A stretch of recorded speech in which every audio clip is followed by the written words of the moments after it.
A few moments later. Kita akan bicara tentang sesuatu yang sangat penting dan juga berdampak luas. Bersama-sama kita akan mengenal apa itu korupsi, dampaknya, dan bagaimana kita bisa berperan dalam mencegahnya. Kita membahas lebih jauh, mari kita pahami dulu apa itu korupsi. Korupsi adalah penyalahgunaan kekuasaan atau jabatan untuk keuntungan pribadi ataupun kelompok.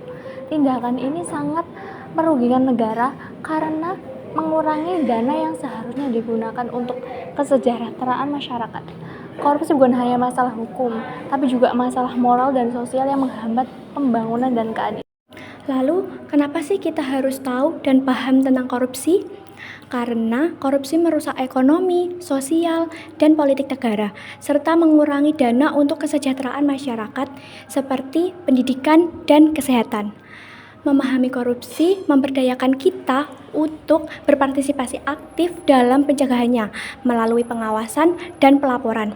Sehingga membangun integritas sosial ini juga dapat mencegah dan melindungi masa depan dan generasi kita dan menciptakan masyarakat yang adil serta transparan. Di tahun 2025, ada kasus korupsi besar yang terjadi di PT Pertamina, perusahaan minyak milik negara. Korupsinya terjadi saat membeli dan mengelola minyak mentah dan produk olahannya.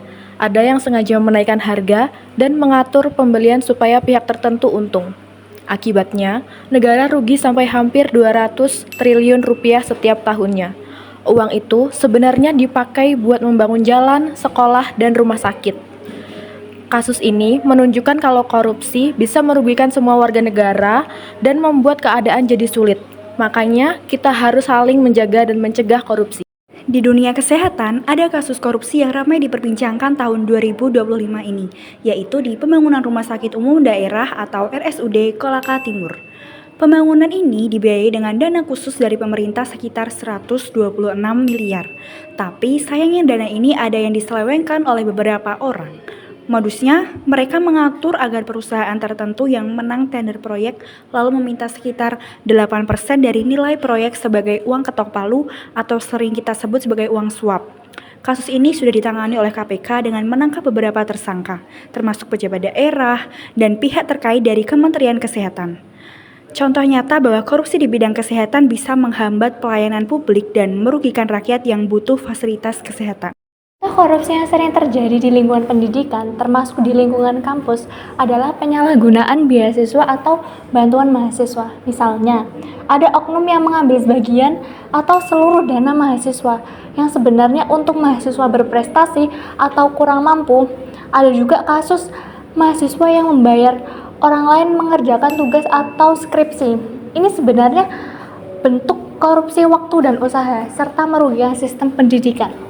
Kasus-kasus ini mengajarkan kita bahwa korupsi tidak hanya soal uang besar, tapi juga tindakan kecil yang merugikan bersama dan harus dihindari. Solusi tegas melawan korupsi secara umum adalah dengan menggunakan slogan bersih. B. Berani tolak segala bentuk suap dan gratifikasi. E. Edukasi diri serta masyarakat tentang bahaya korupsi. R. Rapatkan pengawasan dana publik secara transparan. S. Siapkan bukti dan laporkan langsung ke KPK. I. Integritas jadi prinsip hidup utama. Dan H. Hukum tegas tanpa pandang bulu bagi pelaku. Berani tolak segala bentuk suap dan gratifikasi. Artinya, jangan ragu untuk menolak apapun tawaran suap, baik kecil maupun besar. Suap adalah awal dari kerusakan yang merugikan banyak orang. Jadi, kita harus punya keberanian untuk mengatakan tidak. E. Edukasi diri serta masyarakat tentang bahaya korupsi. Ketahui dan sebarkan informasi mengenai dampak buruk korupsi. Dengan pengetahuan yang cukup, kita bisa menghindari tindakan korupsi dan mengajak orang lain melakukan hal yang sama. Selanjutnya adalah R. Rapatkan pengawasan dana publik secara transparan. Ajak semua pihak untuk bersama-sama mengawasi penggunaan uang negara dengan transparan. Pengawasan kuat akan mencegah terjadinya manipulasi dan penyalahgunaan data. Dan yang kemudian adalah S, yaitu siapkan bukti dan laporkan langsung ke KPK. Jika menemukan tanda-tanda korupsi, kumpulkan bukti-buktinya yang valid dan laporkan ke lembaga yang berwenang seperti KPK. Tindakan ini penting agar korupsi bisa disusut dan pelaku bisa dihukum. I. Integritas jadi prinsip hidup utama. Jadilah pribadi yang jujur dan benar. Integritas pribadi adalah benteng utama supaya tidak mudah tergoda untuk berbuat korupsi. Hukum tegas tanpa pandang bulu bagi pelaku. Korupsi harus dihukum dengan tegas dan adil, tanpa memandang status sosial ataupun jabatan pelaku. Ini guna memberikan efek jera dan menunjukkan bahwa korupsi tidak bisa ditoleransi. Seorang mahasiswa sangat bisa menyuarakan anti korupsi. Mahasiswa berperan penting sebagai agen perubahan karena kita bisa mengadakan kampanye sosial di kampus dan masyarakat dengan seminar, diskusi, dan media sosial untuk menyebarkan pesan anti korupsi. Membantu membangun budaya jujur dan transparan dalam kehidupan sehari-hari, menggunakan teknologi dan kreativitas untuk membuat aplikasi pengaduan dan kampanye digital yang menjangkau lebih luas. Sebagai penutupan, mari kita jadi bagian perubahan bangsa dengan menolak korupsi dalam bentuk apapun.